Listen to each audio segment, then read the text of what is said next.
సంగారెడ్డి జిల్లా పటాన్చెరు నియోజకవర్గం పటాన్చెరు పట్టణం మహంకాళి ఆలయం నుండి తిరుమల తిరుపతి దేవస్థానం వరకు గురుస్వామి సీసాల రాజు ఆధ్వర్యంలో 21వ మహాపాదయాత్రగా బయలుదేరడం జరిగింది। ఈ సందర్భంగా దారిలో పలువురు నాయకులు స్వాగతం పలుకుతూ వారిని కలిసి శాలువాతో సన్మానించడం జరిగింది। ఈ సందర్భంగా పలువురు మాట్లాడుతూ లోక కళ్యాణం కొరకు కలియుగ దైవమైన తిరుమల తిరుపతిలోని శ్రీ వెంకటేశ్వర స్వామి ఆలయానికి ప్రతి ఏడాది ఇలాగే ఈ రోజు కూడా 21వ మహాపాదయాత్రగా 30 మంది స్వాములతో వెళ్లడం జరుగుతుందని చెప్పారు। రాష్ట్రమంతా సుభిక్షంగా ఉండాలని, ప్రజలందరూ సుఖశాంతులతో ఉండాలని, పాడి పంటలు సాగు బాగా చేయాలని, సకాలంలో వర్షాలు కురవాలని, అందరూ సుభిక్షంగా ఉండాలని ఆ కలియుగ దైవమైన శ్రీ వెంకటేశ్వర స్వామి వారిని కోరుకుంటున్నామని అన్నారు।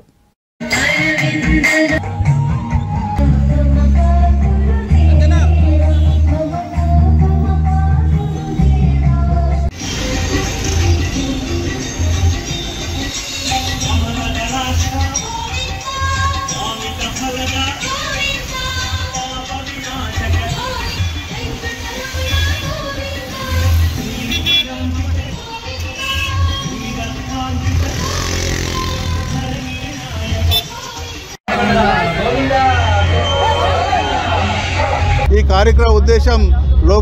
లోకమంతా సుభిక్షంగా ఉండాలని, పాడి పంటలు పశువులు అన్నీ కూడా ఆయురారోగ్యాలు ఐశ్వర్యాలతో ఉండాలని, ఆ వెంకటేశ్వర స్వామి అనుగ్రహం మా ప్రాంతంపై ఉండాలని, అందరూ చల్లగా ఉండాలని మనస్ఫూర్తిగా కోరుకుంటూ ఆయన చేసే ఈ యాత్ర దిగ్విజయంగా కొనసాగాలని, మున్ముందు కూడా ఇలాంటి యాత్రలు భారతదేశంలో ఎక్కడ చూసినా మారుమోగం దైవస్మరణ మారుమోగే విధంగా ఎల్లవేళలా ఇటువంటి కార్యక్రమాలు హిందూ వాదం బలపడే విధంగా కూడా చేయాలని మనస్ఫూర్తిగా కోరుకుంటూ శ్రీశైల రాజన్నకు ప్రత్యేకంగా ధన్యవాదాలు తెలియజేసుకుంటూ ఇలాంటి కార్యక్రమాలు మున్ముందు కూడా మీ ఆధ్వర్యంలో పెద్ద ఎత్తున చేయాలని మనస్ఫూర్తిగా కోరుకుంటా ఉన్నాను। ఈరోజు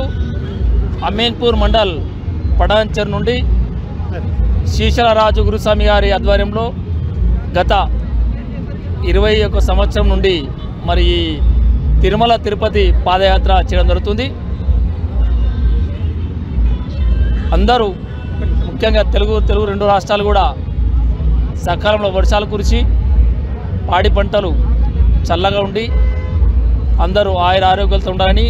ఆ కలియుగ దేవుడు వెంకటేశుని కోరుతూ గత 21 సంవత్సరం నుండి మరి కాళ్ళ నడకతోని ఎన్ని కష్టాలు వచ్చినా ఎన్ని ఇబ్బందులు వచ్చినా మరి శ్రీశైల రాజు